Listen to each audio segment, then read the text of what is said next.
सच ही कहा किसी ने।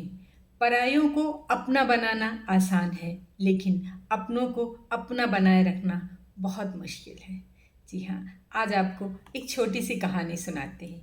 शायद ये कहानी हमारे जीवन में आई बहुत सी मुश्किलों को हल कर दे।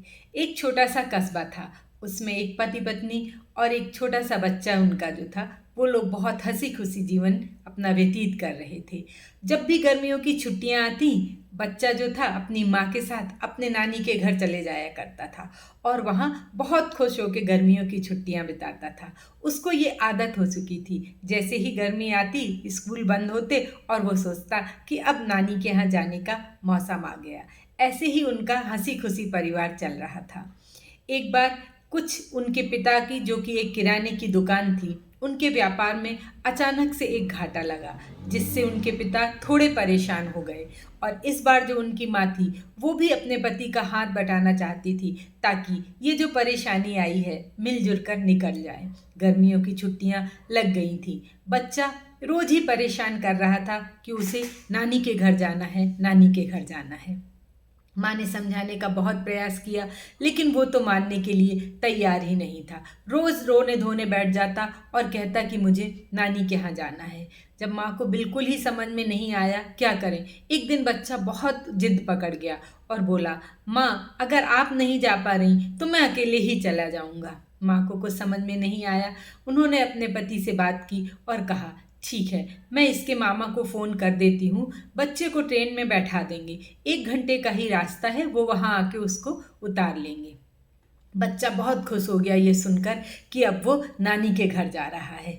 जल्दी जल्दी सारी तैयारी लग गई। उसकी रात इस खुशी में निकल नहीं पा रही थी कि उसे कल सुबह नानी के घर जाना है।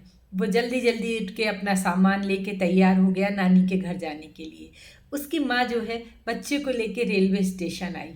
उसने उसको ट्रेन में बैठाया और कहा कि बेटा, सारा सब कुछ समझा दिया, अपना सामान संभाल के रखना, किसी अजनबी से बात मत करना, कोई कुछ खाने को दे तो खाना भी नहीं। बच्चा सब कुछ समझ रहा था, लेकिन मारे उसे खुशी के कुछ समझ में नहीं आ रहा था। उसे तो लग रहा था, हाँ माँ तुम चिंता मत करना, मैं जल्दी से पहुँच जाऊँगा। माँ ने तभी अपने पीछे एक लिफाफा छिपा के रखा था। उन्होंने बेटे को दिया और कहा, बेटा ट्रेन में जब तुम्हें डर लगे या अकेलापन महसूस हो तो तुम इसको पढ़ लेना। बच्चे ने कहा, हाँ हाँ हाँ रख लेंगे, क्योंकि उसे लग रहा था नहीं, वो तो किसी भी तरीके से नानी के घर पहुंच जाए। ट्रेन की सीटी हो गई और ट्रेन चल दी। 10-15 मिनट बच्चा बहुत खुश था, बाहर देख रहा था, खुश हो रहा था कि बस वो नानी के घर जाने वाला है। पर थोड़ी ही देर में उसने इधर उधर नज़र डाली और देखा कि वो अकेला है। उसके आसपास कोई भी नहीं, बाकी सब उसकी उम्र के जो थे वो उनके साथ कोई ना कोई था या कोई लोग आपस में बात कर रहे थे। अब उसे थोड़ा सा डर लगने लगा और अजीब सा लग रहा था, जाने कि उसकी वो खुशी जो थी वो धीमे धीमे कम होने लगी। तभी उसे याद आया कि माँ ने कहा था कि जब तुम्हें ऐसा लगे तो ये लिफाफा पढ़ लेना। उसने वो लिफाफा जल्दी से खोला और उसमें लिखा था, बेटा चिंता मत करो, मैं पीछे वाले कंपार्टमेंट में बैठी हूँ, मैं तो देख रही थी कि तुम्हारे अंदर कितनी ताकत है। अब वो इतना खुश हो गया कि वो रास्ता उसका कब निकल गया उसे पता ही नहीं पड़ा। जैसे ही स्टेशन आया वो नीचे उतरा क्यों, और उसने खिड़की से देख लिया कि मामा उसका रेलवे स्टेशन पे इंतज़ार कर रहे हैं। वो दौड़ के उनके पास गया और बोला, मामा मामा रुको। उन्होंने कहा चलो, बोला नहीं नहीं रुको, पीछे वाले जो डिब्बे में है ना माँ भी बैठी है, उनको भी ले लेते हैं। मामा ने मुस्करा कर कहा, बेटा माँ नहीं है, माँ ने तुम्हें वो चिट्ठी दी थी ताकि तुम डरो नहीं कि वो आसपास है। जी हाँ, कहानी तो बहुत छोटी सी थी लेकिन बहुत कुछ कह गई। ऐसे ही जब ईश्वर हमें इस धरती पे भेजते हैं तो वो कहते हैं, शायद हम भूल जाते कि मैं तुम्हारे साथ हूँ, डरना मत। अगर हम ये याद रखें कि जिसने हमें भेजा है वो हमारे साथ है, तो हमारे जीवन में आई हुई कितनी ही विपत्तियों को हम हंसकर यूं ही निकाल देंगे। हर परेशानी का हल हमें बड़ी आसानी से मिल जाएगा।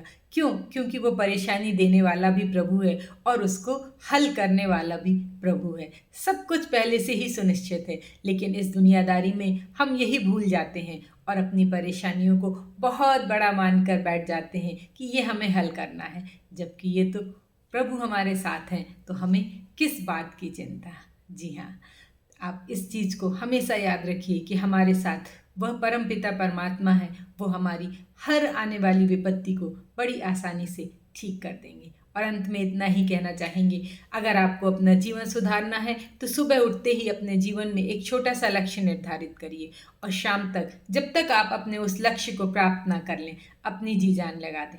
आप देखेंगे आपका जीवन सुधरने लगेगा। जी हाँ, फिर मिलेंगे एक नई सोच, एक नई कहानी के साथ। मैं नीलम।